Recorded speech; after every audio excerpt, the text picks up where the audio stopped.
Bonjour Amir Peretz, président du Parti travailliste. Merci d'être avec nous.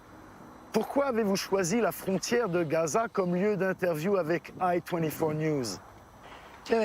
Écoutez, ici, vous pouvez voir d'un côté les questions sécuritaires face à la bande de Gaza. Et là, vous voyez Sderot, qui est aussi une question sécuritaire, mais aussi une question sociale extrêmement importante.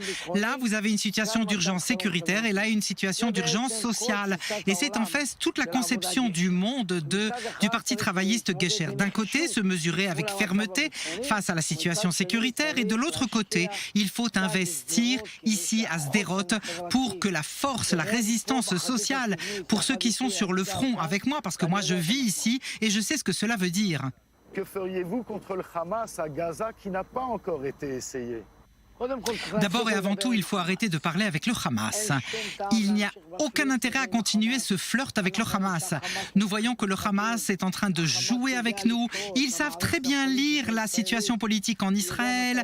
Ils savent très bien comment monter les flammes et quand est-ce qu'on peut les baisser. Et donc, cela n'amènera pas à un accord, ni à un accord définitif. Et nous devons absolument revenir à la voie centrale. Nous devons revenir à parler avec l'autorité palestinienne, y compris les pays arabes modérés, y compris la communauté internationale, pour construire une force contre le Hamas, qui se base sur le fait que le Hamas doit être d'accord au désarmement de Gaza pour la reconstruction de Gaza, se désarmer pour se remettre en place économiquement et socialement. Si on peut le faire, peu à peu, nous verrons les civils de Gaza qui seront avec nous. La liste travailliste Gesher risque de ne pas dépasser le seuil d'éligibilité. Le Parti travailliste a-t-il achevé son rôle historique? Non, je ne crois pas qu'on en soit là. Nous nous renforçons ces derniers jours, mais le jour des élections est un jour essentiel et critique. Et je m'adresse donc à tous nos amis qui, depuis des années, ont voté travailliste. Ne prenez pas de risques, ne jouez pas le jeu maintenant de grands partis. Ce qui est important maintenant, c'est le bloc. Si le Parti travailliste Gesher est fort, Netanyahou sera remplacé. Si le Parti travailliste Gesher est faible, Netanyahou reste en place. Et la question n'est pas de remplacer simplement Netanyahou, il faut remplacer sa politique et surtout sa politique sociale et économique, qui est une politique capitaliste extrémiste depuis des années qui a créé 1 million de pauvres. Avez-vous commis une erreur en refusant de vous joindre à une liste de gauche unifiée sous prétexte que votre liste parviendra à rassembler jusqu'à 15 sièges? Non, certainement pas. J'ai construit avec Orly Lévy un parti social véritable. Nous sommes le seul parti social aujourd'hui ici, un parti qui aspire à la paix, un parti qui est ouvert à tous les publics. Nous sommes un parti de l'amour gratuit et non pas de la haine gratuite. Vous voyez tellement de haine aujourd'hui dans cette dernière campagne. En si peu de temps, tout le monde est tout le monde. Nous pas. Nous sommes le seul parti qui est ouvert à tous, qui appelle à tous, et je crois aussi que nous obtiendrons un bon résultat. Mais cela dépend de tous ceux qui ont voté pour le Parti travailliste toutes ces années. Ne prenez pas de risques. Certains députés ont quitté le Parti travailliste. Beaucoup de ceux qui ont voté travailliste ne voteront pas pour votre parti. Était-ce une erreur de créer une alliance avec une liste du centre-droit ? Je pense que ce que nous avons fait est juste. Nous n'avons pas été tentés par les questions personnelles. Si moi je voulais m'occuper de moi, bien sûr, j'aurais accepté cette proposition. Mais j'aurais alors fermé toutes les portes aux nouveaux électeurs. Je sais que ce n'est pas simple, c'est un premier pas. Mais je ne pense pas que les membres du Likoud soient le problème. Pour moi, les Likoudniks sont la solution. Nous sommes le seul parti qui amène des électeurs de la droite de la carte politique. Et Bibi l'a bien compris, qui a vu qu'il y a des électeurs de droite qui votent pour nous, et donc il fait une campagne extrêmement subtile contre nous. Au départ, il a dit qu'on avait un deal avec eux, et ça a fait fuir certains électeurs de gauche. Et maintenant, il fait courir des rumeurs comme si on n'allait pas passer le seuil d'éligibilité, ce qui est absolument inconcevable. Mais absolument, ce qu'il faut prendre en compte, c'est qu'avec un parti travailliste Gesher fort, Netanyahou seront remplacés ainsi que sa politique. Si nous sommes faibles, Netanyahou restera là pendant 20 ans encore. Quelles sont les conditions sous lesquelles vous accepteriez de vous joindre à une coalition sous Benyamin Netanyahou? Nous ne nous joindrons pas à une coalition sous Netanyahou. Netanyahou ne peut pas être un modèle pour mes enfants. Et donc, ce n'est pas une question de conditions. Je pense que les premiers ministres du passé ont été un modèle et un exemple pour les citoyens. Il est largement temps que le public israélien juge ses dirigeants à l'aune du modèle personnel qu'ils sont. Comme moi, par exemple. Je continue à vivre à Sderot.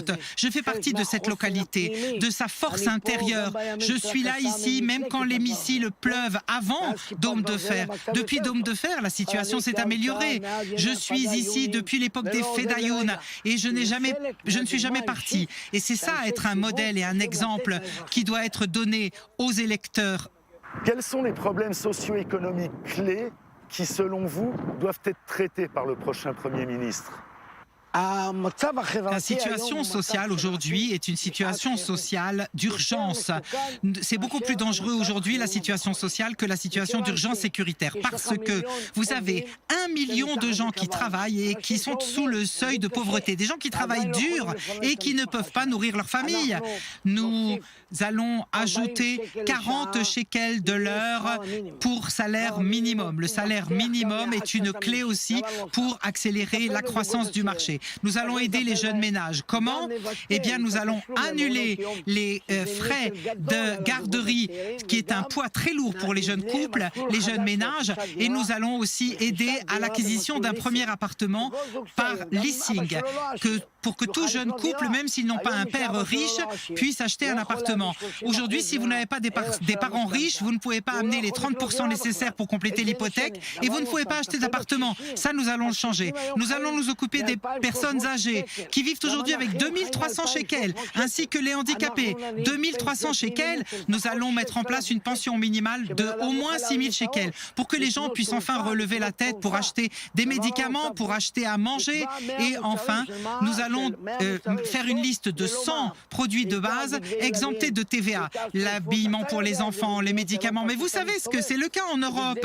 Vous connaissez, par exemple, l'habillement pour les enfants et les médicaments sont exemptés de TVA. Et la chose la plus importante, il faut traiter le système de santé. Le système de santé est le miroir de l'État d'Israël. Dans l'OCDE, pour 1000 personnes, il y a 11 infirmières. En Israël, pour 1000 personnes, 4 infirmières seulement. Et donc, cela exprime cette crise sociale terrible que nous n'ayons jamais vécue. Vous avez été ministre de la Défense et l'initiateur du système de défense antimissile Dôme de Fer. Était-ce une erreur de ne pas se concentrer sur une campagne électorale sécuritaire? Je suis celui qui a amené à la sécurité de l'État d'Israël bien plus que tous les acteurs politiques d'aujourd'hui. C'est moi qui ai préparé l'attaque de la centrale nucléaire en Syrie. Ça, c'est mon travail. Ceux qui sont venus après moi, un mois plus tard, ont appuyé simplement sur le bouton. Mais pendant un an, c'est moi qui ai préparé cette attaque. Je suis celui qui a créé la dissuasion face au Hezbollah. Contrairement aux autres qui n'ont jamais osé se mesurer au Hezbollah, quand le Hezbollah a enlevé des soldats de mon temps, j'ai annoncé que de mon point de vue, c'était une déclaration de guerre. Et qu'est-ce qu'il a dit, Nasrallah, après la guerre? Si j'avais su que ce serait la réaction de Tzahal et du ministre de la Défense, je n'aurais jamais enlevé les soldats. C'est Nasrallah qui l'a dit de sa propre voix. Jusqu'aujourd'hui, il est d'ailleurs dissuadé à cause de la guerre que nous avons menée sans concession. Et je suis celui qui a mené l'attaque de la nuit des Fajr, ces missiles. C'est la nuit incroyable où nous avons détruit tout pendant la deuxième guerre du Liban. Nous avons détruit tous les missiles de longue portée qu'avait le Hezbollah qui ciblaient des points stratégiques en Israël. Mais il n'y a pas de guerre ou de stratégie qui soit isolée. Il faut toujours à ses côtés une stratégie politique. Le rôle de l'armée, c'est de créer un espace politique pour que le Premier ministre et le ministre de la Défense puissent le compléter par des actions politiques. Ce qui s'est passé avec Bordure Protectrice était un grand raté parce que le Hamas était affaibli à la fin de cette opération. On aurait pu avoir des résultats et là, le Premier ministre a raté une occasion. Et malheureusement, nous payons aujourd'hui bien davantage et nous recevons bien peu. Soutenez-vous la politique actuelle de Netanyahou vis-à-vis de l'Iran? Absolument. Je pense que pour ce qui est de l'Iran, le Premier ministre fait un bon travail du point de vue politique et du point de vue du soutien aux sanctions contre l'Iran. L'Iran doit absolument annoncer clair et net qu'en plus de son retrait de la fabrication de produits nucléaires, ils doivent aussi cesser le financement de toutes les organisations terroristes du monde. Ils les financent tous, pas seulement le Hamas et le Hezbollah, mais aussi les organisations terroristes au Yémen et ailleurs. Et là, il faut une coalition mondiale. Mais pour que nous réussissions à ce que veut faire le Premier ministre, il doit faire enfin quelque chose, à une action claire et nette, c'est la négociation avec les Palestiniens. Quel est le rapport, me direz-vous? Eh bien, parce que dès que nous négocierons avec les Palestiniens, nous aurons la clé pour rentrer dans une coalition de l'axe modéré des pays musulmans face à l'axe radical de l'Iran. Il faut créer un axe plus modéré et nous devons en être une partie centrale. Et les pays musulmans modérés ne nous accepteront pas si nous ne commençons pas à négocier avec les Palestiniens. Et donc, pour se mesurer à la menace existentielle de l'Iran, il faut agir et commencer à faire avancer les choses dans notre région. Pas parler avec le Hamas, mais négocier avec Abou Mazen. Vous soutenez l'annexion de la vallée du Jourdain ? Je suis contre les mesures unilatérales. Je suis contre les mesures unilatérales pour le désengagement et pour l'annexion. Tout doit se passer dans le contexte de négociations et d'accords. Pour ce qui est de la vallée du Jourdain, c'est un axe sécuritaire très important pour nous. Depuis toujours, le Parti travailliste a dit, et je le dis encore aujourd'hui, nous voyons la vallée du Jourdain comme une des zones les plus importantes pour la sécurité d'Israël. Et la question des civils qui y vivent, et c'est une autre question qui est beaucoup plus simple. Il y a peu de gens qui vivent, qui sont des gens de très grande qualité, qu'il faut aider en cette période et les soutenir. Mais il ne faut pas prendre de mesures unilatérales, ni pour annexer, ni pour se désengager. Merci, Amir Peretz. Merci beaucoup.